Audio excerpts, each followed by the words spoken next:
Second chapter micro economics का second chapter है। The chapter name is theory of consumer behaviour. पता है micro economics पढ़ रहे हैं मतलब इंडिविजुअल इकोनॉमिक यूनिट को स्टडी करेंगे। तो इस चैप्टर में हम लोग कंज्यूमर के बिहेवियर को स्टडी करने वाले। इस चैप्टर में we will study the behaviour of an individual consumer. The consumer has to decide how to spend her income on different goods. Economics call this problem of choice. Problem of choice क्या है पता चला? Individual behaviour of a consumer इस chapter में हम लोग पढ़ने वाले हैं। और आपको पता है कंज्यूमर को हमेशा डिसाइड करना पड़ता है कि वो अपना इनकम कैसे खर्च करे जब उसके पास डिफरेंट चॉइसेस ऑफ गुड्स हो तो। और यही चॉइस जब आप करते हैं अमंग डिफरेंट गुड्स, आपके पास जो पैसे हैं उसको खर्च करने के लिए अलग अलग गुड्स के ऊपर जब आप चूज करते हैं ना, इसको ही हम बोलते हैं problem of choice. Most naturally any consumer will want to get a combination of the goods that gives her maximum satisfaction. Ultimately consumer चाहता क्या है? कंज्यूमर यही चाहता है कि वो कॉम्बिनेशन परचेज करे जिसमें उसको सेटिस्फैक्शन क्या मिले? Maximum. Anything less than maximum वो नहीं चाहता। हर कोई मैक्सिमम सेटिस्फैक्शन अचीव करना चाहता। लेकिन सवाल ये है कि हम ये कैसे पता करेंगे कि बेस्ट कॉम्बिनेशन है कौन सा? How will we determine this this is the best combination? अब ये तो डिपेंड करता है कंज्यूमर के लाइकिंग्स पे, और दूसरा ये कि कंज्यूमर क्या अफोर्ड कर सकता है। लाइकिंग्स एंड अफोर्डेबिलिटी, दो पॉइंट आया। मतलब हम कौन सा चीज पसंद करते हैं, सेटिस्फैक्शन हमारा किस पे डिपेंड करता है। What do we like, number one, and how much and what we can afford, ये दोनों चीजों पर डिपेंड करता है। लाइकिंग्स बहुत हाई है बट अफोर्ड नहीं कर सकते, तो जाहिर सी बात है पॉसिबिलिटी ही नहीं बनेगी वो। So the likes of the consumers are called preference. तो जो चीजें हमें पसंद है उसको हम क्या बोलते हैं? उसको कहते हैं preference. And what the consumer can afford two by depends on the price of the goods and income of the consumer.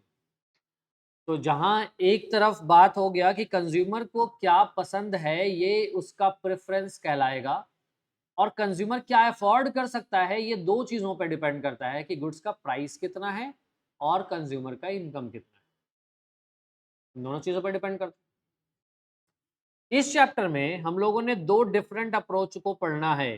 Consumer के बिहेवियर को दो अलग अलग नजरिए से देखना है। एक कहलाता है cardinal utility analysis and the other one is called ordinal utility analysis.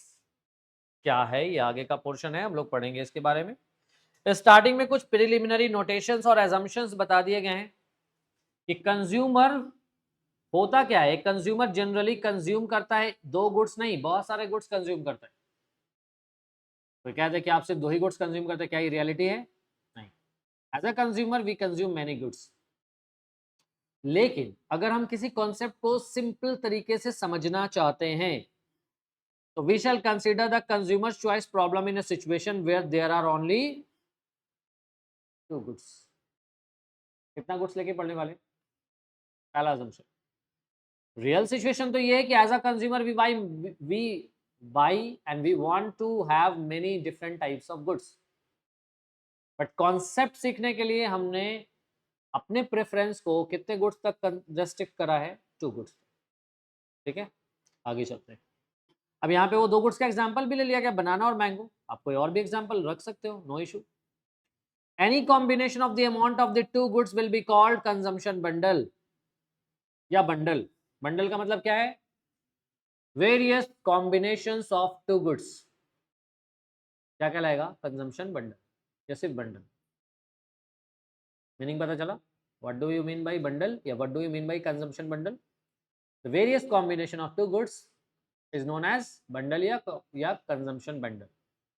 Is that clear? जैसे इस केस में अगर आप बनाना को x1 से इंडिकेट कर रहे हो और मैंगोज को x2 से इंडिकेट कर रहे हो, तो the various combination of x1 x2 will give you the bundle और कंजम्पशन बंडल। सही है?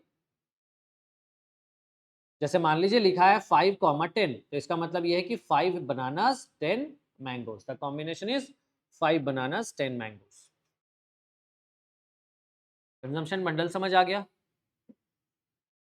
हमें assumption पता चल गया कि हम कितने गुड्स के बारे में पढ़ने वाले हैं, 2 गुड्स के बारे में पढ़ने वाले हैं। अब आते हैं सबसे पहला कॉन्सेप्ट पे, दिस इज कॉल्ड यूटिलिटी। सवाल सबसे पहला पॉइंट, ये यूटिलिटी लिख दिया तो आपके माइंड में खुद आ गया कि है क्या। तो हमारा आगे का जितना भी डिस्कशन है वो इसी पॉइंट को डिस्क्राइब करने के लिए इस पैराग्राफ।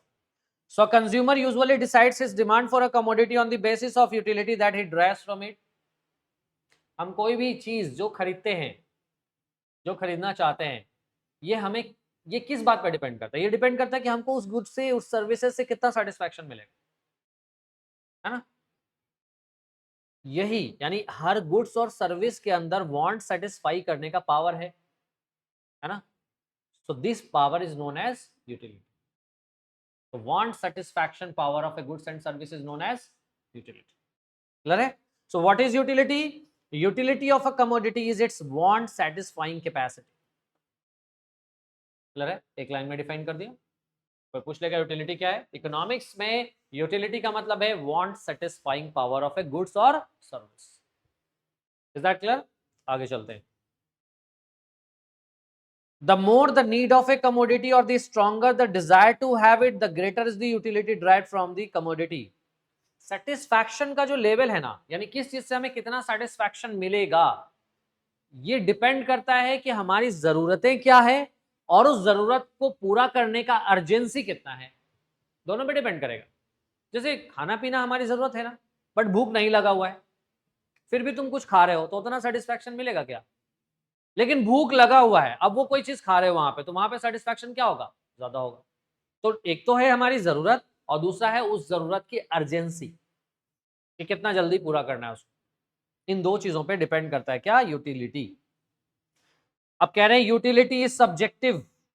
यूटिलिटी का कैरेक्टर्स आ रहा है, फीचर्स आ रहा है। पहला पॉइंट क्या बोला? Utility is subjective. मतलब क्या है? What is the meaning of subjective? Subjective का मतलब है कि आप इसको एक पर्टिकुलर पॉइंट पे डिफाइन नहीं कर सकते, ये चेंज करता रहता है। It changes, person to person change करेगा, प्लेस टू प्लेस चेंज करेगा, टाइम टू टाइम चेंज करेगा। Utility changes from person to person, place to place, time to time. तीनों का एग्जांपल लेते हैं। एक इंडिविजुअल को टी पसंद है, दूसरे को कॉफी पसंद है। टी उतना पसंद नहीं है, होता है। तो एक पर्सन से कुछ टी से ज्यादा यूटिलिटी मिल रहा है, दूसरे को टी से उतना यूटिलिटी नहीं मिल रहा है। तो person to person utility change करा ना, चेंज करा कि नहीं करा? यानी टी से सेटिस्फैक्शन मिल रहा है कंज्यूमर को, but not the same satisfaction. Everyone is getting the different satisfaction, right? अब आ जाइए, ये तो हो गया person to person. Place to place, अभी हम समर सीजन में यहाँ पे हैं, टी पियेंगे, सेटिस्फैक्शन मिलेगा। अभी हम इसी सीजन में, इसी पॉइंट ऑफ टाइम में, टाइम सेम है, टाइम फ्रेम सेम है, हम प्लेस चेंज कर देते हैं। Now we are in Kashmir, ठंडा है, अब वहां चाय पियो। क्या सेटिस्फैक्शन लेवल कहाँ का ज्यादा होगा, यहाँ का कि वहां का? वहां का ज्यादा होगा। Is that clear? क्योंकि दैट इन्वायरमेंट इज, इस समय वो इन्वायरमेंट ज्यादा सुटेबल है उस कमोडिटी के लिए। तो प्लेस चेंज करा, सेटिस्फैक्शन डिफरेंट हो गया। टाइम टू टाइम, अभी गर्मी का मौसम है, अभी टी पी रहे हो, अभी 3-4 महीने गुजर जाएंगे, हम यही हैं, जगह चेंज नहीं करा है, समय चेंज हो गया है। अब हम लोग दिसंबर में हैं, ठंड का मौसम है, अब टी, वही टी ज्यादा सेटिस्फैक्शन दे रहा है। एक कप पी रहे थे दिन भर में, ठीक, एक कप सफिशिएंट है, या सुबह शाम पी रहे थे, अभी क्या है ना कि हर 2 घंटे में पी ले रहे हो, जब मन कर रहा है पी ले रहे हो। ठंडा है, ठंडा लग रहा है, चलो कुछ नहीं करते तो प्लेस चेंज नहीं करा ना, फिर भी सेटिस्फैक्शन लेवल क्या हुआ? चेंज कर गया। मतलब टाइम चेंज नहीं करा आपने, मतलब टाइम चेंज हुआ है, एक तो हुआ कि प्लेस चेंज करा, और यहाँ पे आपने प्लेस चेंज नहीं करा, यहाँ पे क्या बदला है? टाइम बदला है। तो यूटिलिटी क्या है? सब्जेक्टिव है। मतलब utility changes from person to person, place to place, time to time. Is that clear?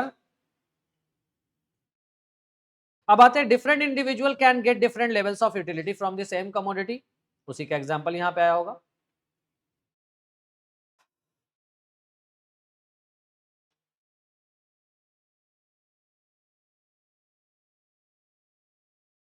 Utility को भी हम मेजर कर सकते हैं, और यूटिलिटी को मेजर करने का हमारे पास 2 कॉन्सेप्ट है, एक है कार्डिनल यूटिलिटी एनालिसिस और एक है ऑर्डिनल यूटिलिटी एनालिसिस। जहां पे कार्डिनल यूटिलिटी एनालिसिस कहता है कि हम यूटिलिटी को भी नंबर्स में मेजर कर सकते हैं, जबकि ऑर्डिनल यूटिलिटी एनालिसिस कहता है कि नहीं, हम नंबर में मेजर तो नहीं कर सकते, हम ये बोल सकते हैं ये ज्यादा अच्छा है, ये कम अच्छा है, this is better This is number 1 rank, this is number 2 rank, this is number 3.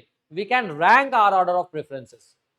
हम ये नहीं बोल सकते कि इससे 10 यूटिल सेटिस्फैक्शन मिला, इससे 8 मिला, इससे 7 मिला. ये कार्डिनल में ये कहा जा सकता है कि हमें इससे 10 रुपए का सेटिस्फैक्शन मिला, इससे 20 रुपए का सेटिस्फैक्शन मिला है, 25 रुपए का. हम ऐसा कहां पे कह सकते हैं? कार्डिनल मेजरमेंट में. ऑर्डिनल मेजरमेंट में हम ये नहीं कह सकते. ऑर्डिनल मेजरमेंट में हम क्या बोल सकते हैं? ये वाला ज्यादा अच्छा है, ये नहीं लोगे तो ये ले लो. This one is okay.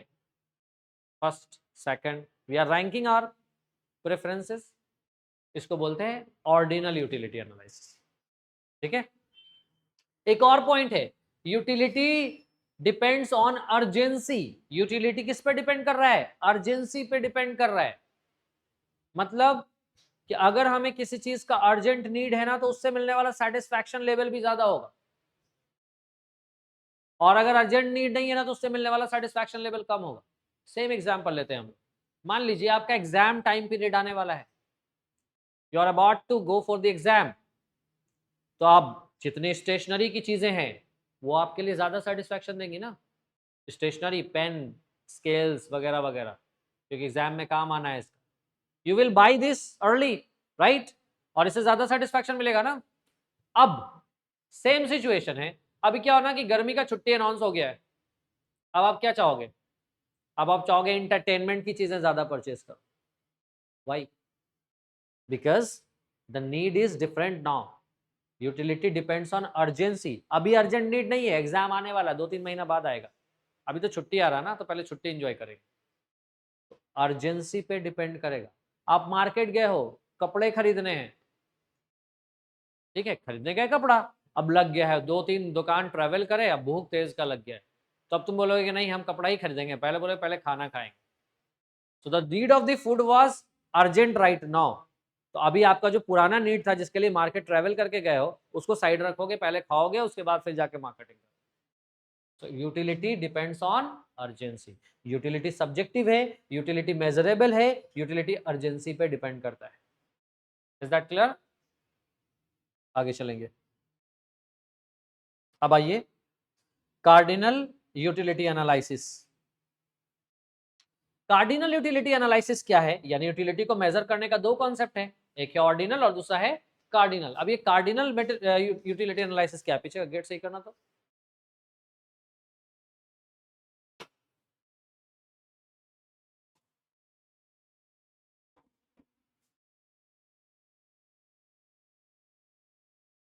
Cardinal utility analysis कहता है that the level of utility, that is the level of satisfaction, can be expressed in numbers.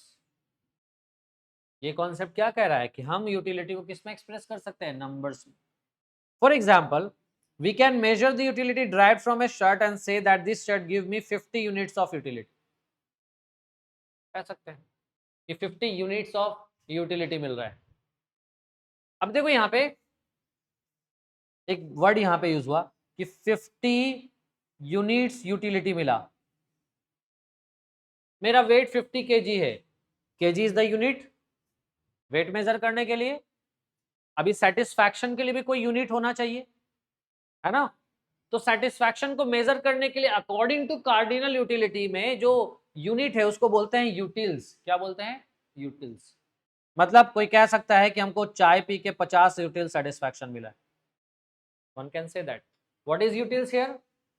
Utils is the unit of measurement for satisfaction.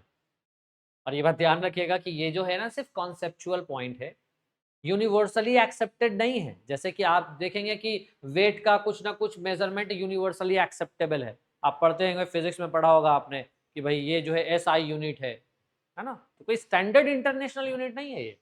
It's just a concept जो आपको बताया जा रहा है कि जैसे हम वेट मेजर करते हैं, जैसे हम हाइट मेजर करते हैं अलग अलग डायमेंशन में, अलग अलग यूनिट्स में, उसी तरीके से यूटिलिटी को हम किससे मेजर करेंगे? यूटिल्स. सो जब भी ये वर्ड यूटिल्स लिखा रहा है तो समझ जाना है कि ये सेटिस्फैक्शन का क्या है? सेटिस्फैक्शन के मेजर करने का यूनिट है. जैसे वेट को मेजर करने का यूनिट केजी है या पाउंड है. Is that clear? आगे चलें.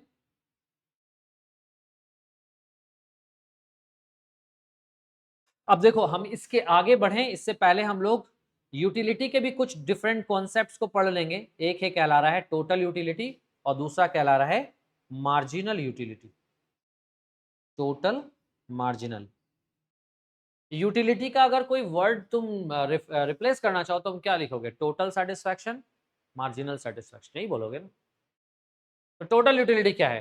टोटल यूटिलिटी हमें मिलेगा जब हम एक फिक्स्ड क्वांटिटी, एक कमोडिटी का इस्तेमाल करेंगे। एक फिक्स्ड क्वांटिटी, एक कमोडिटी का अगर हमने इस्तेमाल करा तो उससे जो टोटल साइकोलॉजिकल सेटिस्फैक्शन मिलेगा ना हमको, हम उसको क्या बोलेंगे? Total utility. ठीक है, जैसे मान लो एक कंज्यूमर है, उसने पांच यूनिट, यहां पर जैसे बनाना का एग्जांपल दिया, एक कंज्यूमर उसने 5 बनाना कंज्यूम करा, उसको टोटल सेटिस्फैक्शन मिला है 30 यूटिल्स। कितना मिला है? 30 यूटिल्स। 5 बनाना कंज्यूम करा, कितना यूटिल सेटिस्फैक्शन मिला है?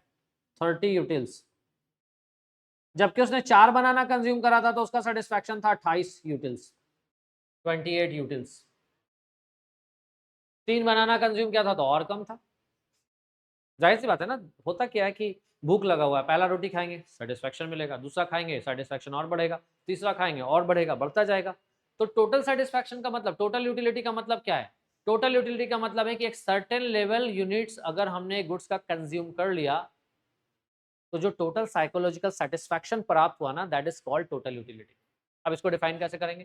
Total utility refers to the total psychological satisfaction that a consumer gets from you consuming a fixed quantity of a commodity।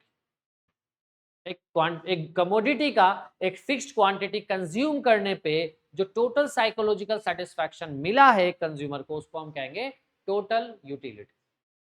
Total utility समझ आया? आगे चलते हैं। अब बताओ कि एक कंज्यूमर है, वो कंजम्पशन कर रहा है कमोडिटी का, ब्रेड खाया पहला, दूसरा, तीसरा, चौथा, तो क्या टीयू सेम है या इसमें चेंज हो रहा है? चेंज हो रहा है। हर बार जैसे ही कंज्यूमर ने एक एक्स्ट्रा यूनिट कंज्यूम करा तो टोटल यूटिलिटी में चेंज आया होगा, है ना। तो इस चेंज का क्या नाम है? इस चेंज का नाम है मार्जिनल यूटिलिटी। इस चेंज का क्या नाम है?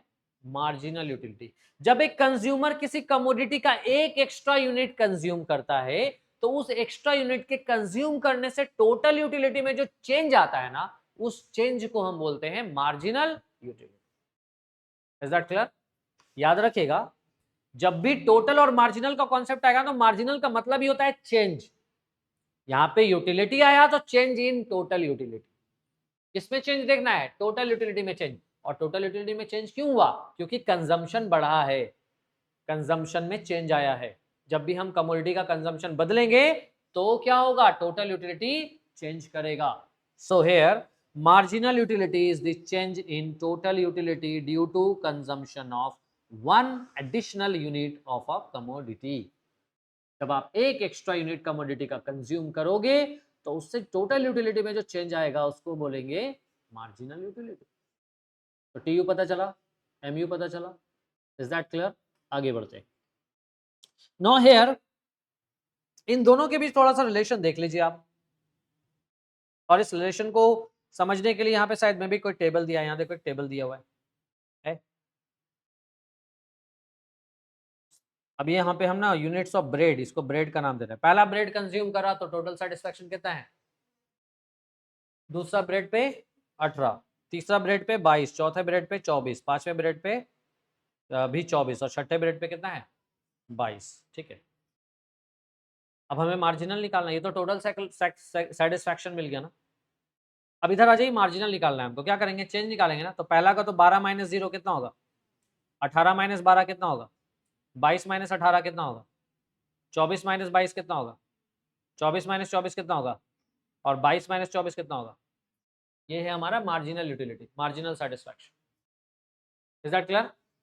अब आप देखो कि अगर हम टीयू से एमयू में जाना चाहते हैं तो एमयू का फॉर्मूला वहां पे बनता है TU N minus TU N minus 1।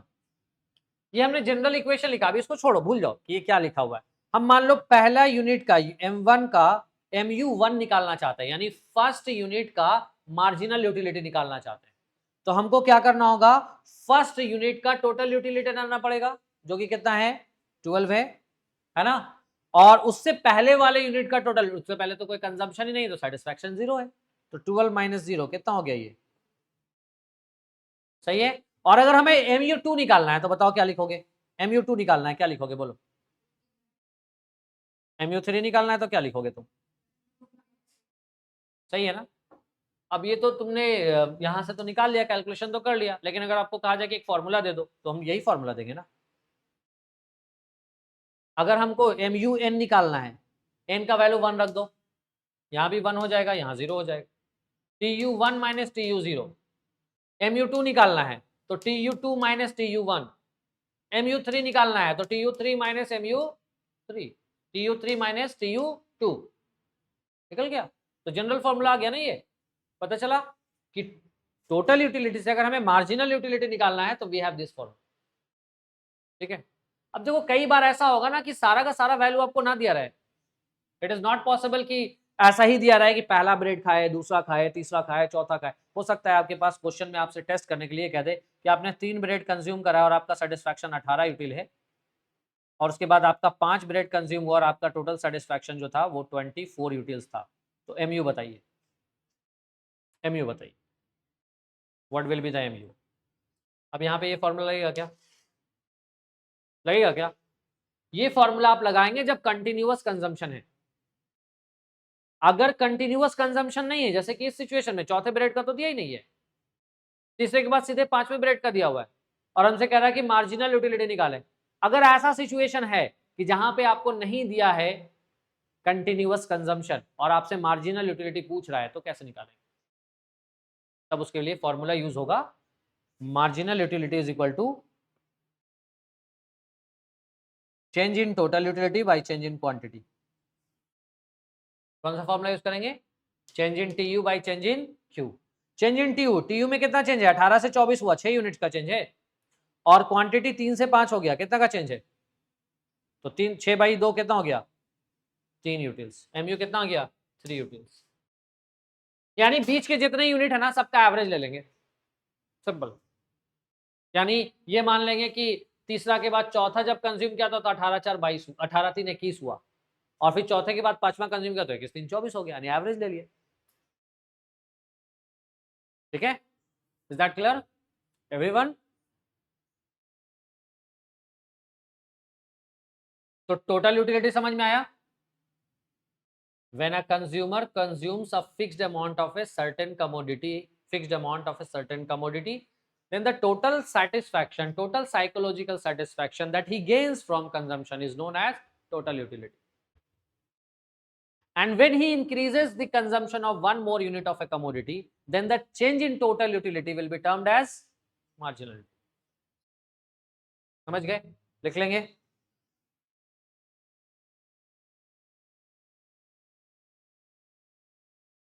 अब देखो यहाँ पे हमने तो आपको मार्जिनल यूटिलिटी का 2 फॉर्मूला दे दिया, टोटल यूटिलिटी का फॉर्मूला कैसे निकालेंगे, फिर TU का फॉर्मूला कैसे निकलेगा, कुछ नहीं करना, टोटल यूटिलिटी हमको निकालना है। यहाँ एक काम करो, इधर देखो, पहला यूनिट का 12 है, दूसरे का 12 प्लस 6 कितना हुआ, 18 है, तीसरे का 12 प्लस 6 प्लस 4, चौथे का 12 प्लस 6 प्लस 4 प्लस 2, पांचवें का 12 plus 6 plus 4 plus 2 plus 0, and 12 plus 6 plus 4 plus 2 plus 0 plus -2, कितना आएगा, निकल गया ना। इसका मतलब we can calculate value of TU from the value of MU। TU का वैल्यू निकाल सकते हैं हम, कैसे निकालेंगे, TU का वैल्यू निकालने के लिए आपको जोड़ देना होगा, क्या जोड़ना होगा, MU को। तो ये हो गया TU का formula, TU is equal to summation of MU। Total utility is the sum total of marginal utility. Is that clear, कोई दिक्कत।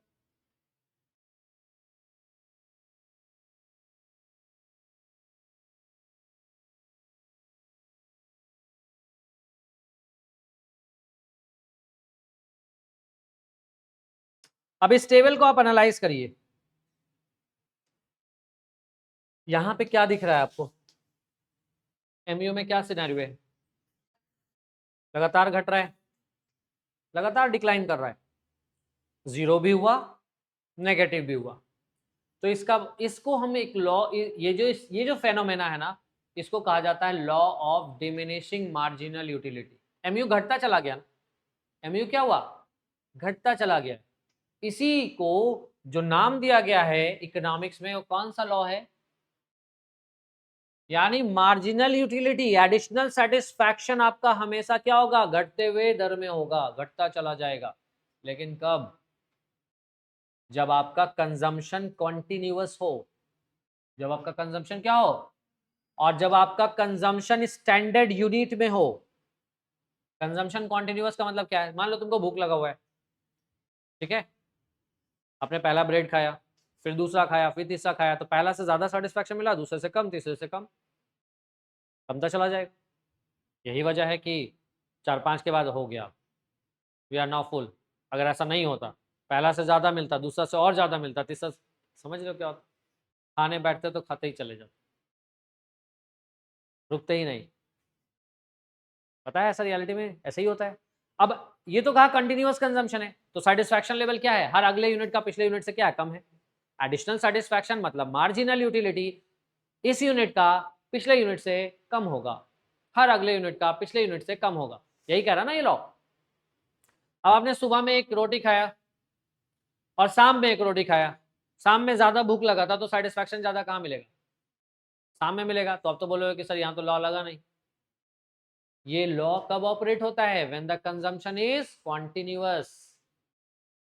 पहला पॉइंट, कंजम्पशन कैसा होना चाहिए। दूसरा पॉइंट, कंजम्पशन कैसा होना चाहिए, स्टैंडर्ड यूनिट में होना चाहिए। कैसा होना चाहिए, स्टैंडर्ड यूनिट में। एक रोटी खाए, सेटिस्फैक्शन मिला, एक में पेट भर गया तुम्हारा, बट थोड़ा बहुत स्पेस है, एक नहीं खाओगे, लेकिन तुम कह रहे हो कि आधा दे दो खा लेंगे, तो आधा खा लिए, तो सेटिस्फैक्शन तो कहोगे कि ठीक उतना ही मिला, जितना पहला रोटी से मिला उतना ही इससे मिला। तो क्या कंजम्पशन आपका स्टैंडर्ड था क्या, नॉन स्टैंडर्ड कंजम्पशन हुआ। पहली बार एक रोटी खाया, दूसरी बार हाफ खा रहे हो, तो लॉ कहां से ऑपरेट होगा। तो इस लॉ के ऑपरेट होने के लिए दो कंडीशन है। पहला कंडीशन, कंजम्पशन कॉन्टिन्यूअस होना चाहिए। दूसरा कंडीशन, स्टैंडर्ड यूनिट में होना चाहिए। बात समझ आया। अब इस लॉ के बारे में जान ले। अच्छा, अब ये कहेंगे कि सर ये तो ठीक है कि यहाँ 2 से लेकर 0 तक तो समझ में आया, नेगेटिव कैसे हो गया, मार्जिनल यूटिलिटी नेगेटिव कैसे हो गया, मार्जिनल यूटिलिटी 0 तक तो समझ में आया, नेगेटिव कैसे हो गया। दावत में गए थे, ठीक है, बिरयानी मिल गया, फर्स्ट प्लेट में जितना लिए, जितना क्वांटिटी में लिए थे, अच्छा लगा, थोड़ा ही सा लिए थे कि चलो पहले इतना ही खाते हैं।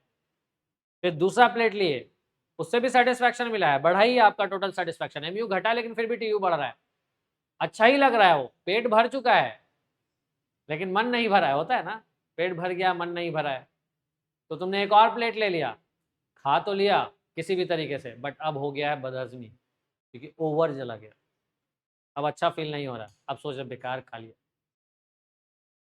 सेटिस्फैक्शन पॉजिटिव हुआ कि नेगेटिव, इस तीसरे प्लेट से आपका सेटिस्फैक्शन पॉजिटिव हुआ कि नेगेटिव, इट्स नेगेटिव। तो एमयू नेगेटिव भी हो सकता है, मार्जिनल यूटिलिटी क्या हो सकता है, नेगेटिव भी हो सकता है। चलिए, तो यहां से हम लोग इस लॉ को समझ लेते हैं। आपने इस टेबल में नोटिस किया होगा कि कैसे पहला से दूसरा यूनिट में गए तो आपका एमयू 12 से घट के 6 हो गया, दूसरे से तीसरा यूनिट में कंजम्पशन किया आपने तो 6 से घट के एमयू 4 हो गया। इसी तरीके से जब आप कंजम्पशन बढ़ा रहे हो तो एमयू 6 से 4, 4 से 2, 2 से 0 एंड -2 तक चला गया। तो ये आपको खुद बता दे रहा है कि ये सब हर अगला एमयू कम है पिछले वाले से, हर अगला मार्जिनल यूटिलिटी क्या है, पिछले मार्जिनल यूटिलिटी से कम है। इसी को हम कहते हैं law of diminishing marginal utility. एक नियम मिला आपको, ये लॉ बताता है, क्या बताता है ये लॉ, बोलो क्या है लॉ। ये लॉ ये कहता है कि जब एक कंज्यूमर कॉन्टिन्यूअस कंजम्पशन पे हो तो उसको जो मार्जिनल यूटिलिटी डिराइव होता है ना, वो हर यूनिट का पिछले यूनिट से क्या होगा, कम होगा। यही बात है लिखा हुआ। अब इसको तुम जैसे लिख लो, अंग्रेजी में, हिंदी में, जिस तरीके से एक्सप्लेन जैसे करना चाहते हो कर लो। हेलो,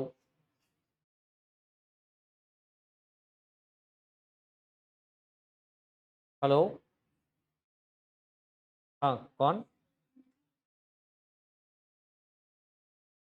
काट के लगाइए ना, आपका वॉइस कट रहा है।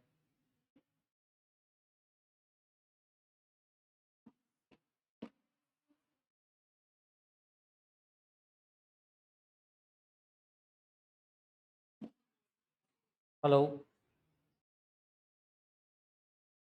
कहाँ से बोल रहे हैं? अच्छा, हाँ, वो इंस्टॉलेशन का है। हाँ हाँ, हम काट के लगा रहे हैं, अभी भी क्लियर आवाज़ नहीं है।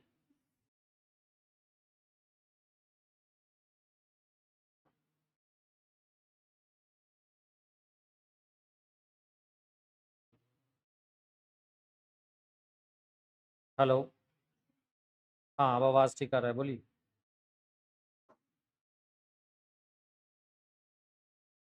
हाँ हाँ हाँ हाँ, गढ़ पर है, गढ़ पर सर्कस मैदान। जी जी। हम्म, हाँ है, मेरे पास है इस टाइम।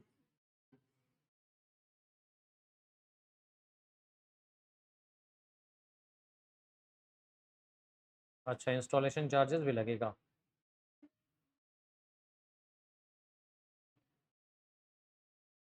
हम्म। ओ,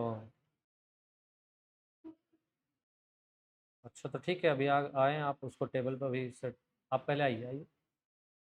ठीक। हम्म। अच्छा, कितने देर में आएगा वो? अच्छा, कचहरी में office. Hmm.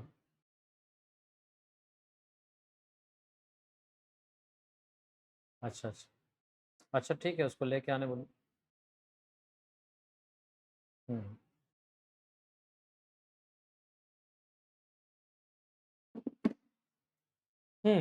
Law of diminishing marginal utility. Definition क्या आ रहा है? सिंपल डेफिनेशन है।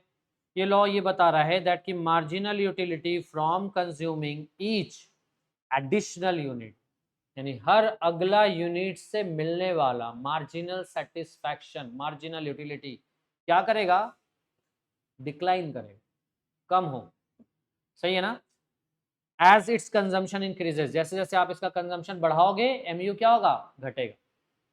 अब यहाँ पे ये बात कह दिया, while keeping consumption of other commodities constant, दूसरा कमोडिटी का कंजम्पशन कांस्टेंट होना चाहिए। ठीक है, बाकी चीजें कांस्टेंट होनी चाहिए, अन्य बातें समान होनी चाहिए। तो कोई भी गुड्स जब आप कंज्यूम करेंगे तो उससे मिलने वाला एडिशनल सेटिस्फैक्शन पिछले यूनिट के कंपैरिजन में कम हो। Is that clear? अब देखो, मार्जिनल यूटिलिटी जहां पे जीरो आ गया, समझ जाइए कि टी यू वहां पे क्या है? कांस्टेंट है, मैक्सिमम है। ऊपर टेबल देखिए ना, टेबल में था ना वैल्यू, मैक्सिमम टी यू आया ना यहाँ पे। टी यू का मैक्सिमम वैल्यू कितना है? 20। और उस पॉइंट पे एम यू कितना है? क्लियर है? So this is the highest point. M U is zero, इसका मतलब टी यू वहां पे क्या है? Highest point. Is that clear? उसके बाद जैसे ही एम यू जीरो हो जाएगा, उसके बाद एम यू नेगेटिव में भी जाएगा, यानी M U can also go in negative. Is that clear? कोई दिक्कत यहां तक? चलो, तो हम लोगों ने कितना पोर्शन डिस्कस कर लिया? हम लोगों ने डिस्कशन कर लिया कि कंज्यूमर्स क्या चाहते हैं, कंज्यूमर का प्रेफरेंस क्या है, कंज्यूमर के प्रेफरेंस कितनी बातों पे डिपेंड करता है, कंज्यूमर के प्रेफरेंस को यानी कंज्यूमर के सेटिस्फेक्शन को हम कितने टाइप से मेजर कर सकते हैं, इसमें कार्डिनल यूटिलिटी क्या है, ऑर्डिनल यूटिलिटी क्या है, इसके बारे में छोटा सा डिस्क्रिप्शन आया। यूटिलिटी का डेफिनेशन आपको पता चला, यूटिलिटी के डेफिनेशन के साथ साथ कार्डिनल यूटिलिटी का कॉन्सेप्ट आपको पता चला, यूटिलिटी का फीचर्स भी पता चला। सब्जेक्टिव है, अर्जेंसी पर डिपेंड करता है ना। और यूटिलिटी का दो मेजरमेंट कॉन्सेप्ट, एक टोटल यूटिलिटी और दूसरा marginal utility. Is that clear? यहाँ तक से रिलेटेड जितना भी क्वेश्चन अराइज होता है उसका आप लोग आंसर कर लोगे। और law of DMU is the last portion of today's discussion. Law of DMU भी आ गया, law of diminishing marginal utility क्या है। Is that clear everyone? इसके बाद हम लोग अगले क्लास में डिस्कशन करेंगे इसके आगे का पोर्शन। रीडिंग हो चुका है।